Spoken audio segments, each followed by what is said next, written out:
कांग्रेस की सरकार थी, भूपेश बघेल जी की सरकार थी, तो 40 लाख लोग गरीबी रेखा से ऊपर आए।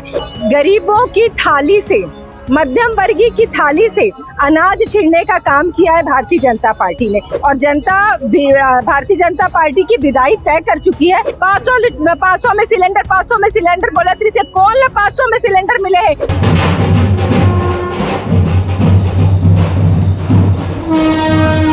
लोकसभा का उत्सव शुरू हो चुका है। गाजे बाजे के साथ में प्रत्याशी और उनका परिवार प्रचार में निकल चुका है, क्योंकि गिनती के दिन बचे हैं और अब पूरा दमखम लग रहा है। गली मोहल्ले से लेकर बस्ती गांव तक प्रत्याशी पहुंच रहे हैं। और आज खुशी पार्क के राजेंद्र प्रसाद नगर में पहुंची है राधिका साहू जी, राजेंद्र साहू जी की वाइफ है। उनके साथ में नीता लोधी जी भी है, प्रदेश प्रवक्ता है। और आज शुरुआत हो रही है प्रचार की। सुबह से आप निकल चुकी हैं, आज माता दर्शन किए भगवान के, और अब प्रचार शुरू हो रहा है। कल कुछ महिलाओं को भी आपने कांग्रेस में प्रवेश कराया, कैसा महिलाओं का रुझान है? बहुत अच्छा था। हम लोग वहाँ गए तो वो खुद से ही हमारे पास आए, और तो उनका हम लोग कांग्रेस पार्टी में उनका स्वागत किए सब, और अच्छा था उनका रुझान। अब तो गिनती के 3-4 दिन बचे हैं, तो कैसी धड़कनें कितनी तेज हो रही है? सबका उत्साह बढ़ रहा है, धड़कनें तेज हो रही है, अच्छा रिजल्ट आएगा। तो कितने सुबह से अब निकल रहे हो? अब तो और ज्यादा लंबा टूर हो रहा होगा। अब हम लोग को जल्दी निकलना पड़ता है, जल्दी निकलते हैं। नीता दीदी साथ में, नीता दीदी कैसा रिस्पांस मिल रहा है और किस तरह की अब स्ट्रेटेजी, क्योंकि लास्ट के 3-4 दिन बहुत दमखम लगता है? देखिए, लोगों का उत्साह और लोग बहुत आशा भरी किरणों से कांग्रेस पार्टी को देख रहे हैं। हमारे राजेंद्र साहू जी को देख रहे हैं, एक युवा चेहरा है, लोगों के बीच जाते हैं। उनका प्रारंभिक शिक्षा हो, चाहे कॉलेज की बात हो, चाहे बिजनेस हो, पूरा यही इनका पूरा परिवार जैसे दुर्ग जिला रहा है।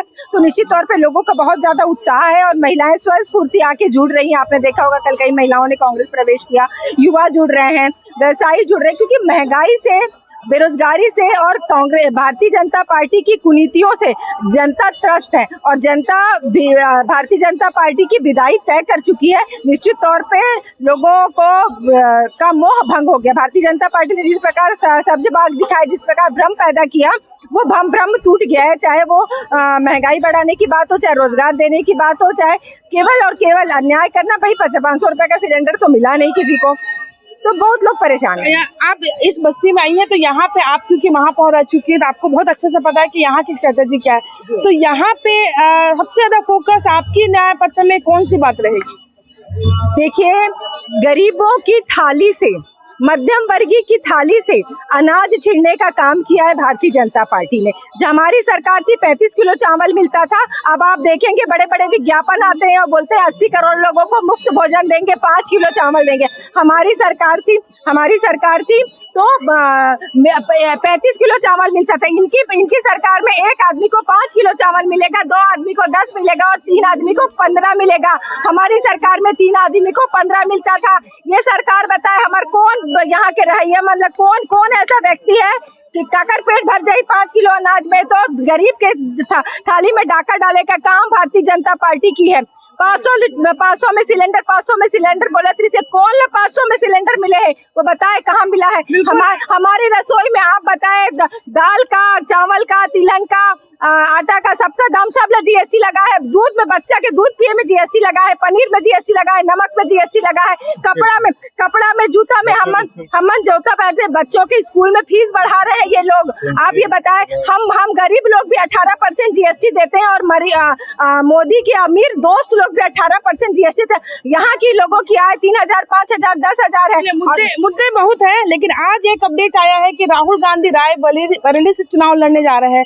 किस रूप में देखते हैं, कितनी रायबरेली में क्या उनका सिनेरियो होगा? देखिए, मैंने कहा पूरे देश और देश की आवाम कांग्रेस पार्टी को एक आशा भरी नजरों से देख रही है कि जिस प्रकार 10 साल में इनका कुशासन रहा भारतीय जनता पार्टी का, जिससे श्रमिक नाराज रहे, परेशान रहे, महिलाओं पे अत्याचार निरंतर बढ़ता रहा, व्यवसाय छूटता गया। छोटे लोगों का व्यवसाय जीएसटी के तले दबता रहा, बड़े लोगों का व्यवसाय नरेंद्र मोदी के चंद मित्रों ने टेक ओवर कर लिया।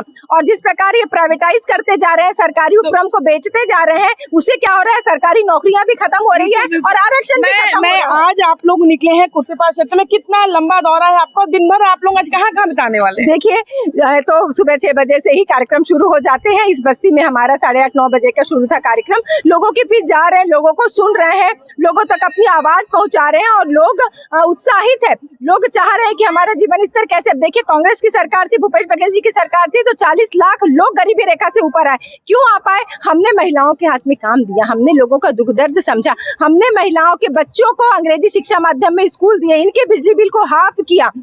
बिल्कुल, जिस तरीके से नीता जी बता रही हैं कि कांग्रेस ने गरीबों का जीवन स्तर उठाया और अब फिर एक बार न्याय पत्र के सहारे वोट मांगने निकल पड़ी है कांग्रेस की पूरी टीम। राधिका साहू जी लीड कर रही हैं और आज खुर्सीपार के अलावा छावनी के साथ में कई बस्तियों में भी वो पहुंचेंगे और बताएंगे कि कांग्रेस को वोट देना क्यों जरूरी है। कोमल धनेसर, IBC 24 भिलाई।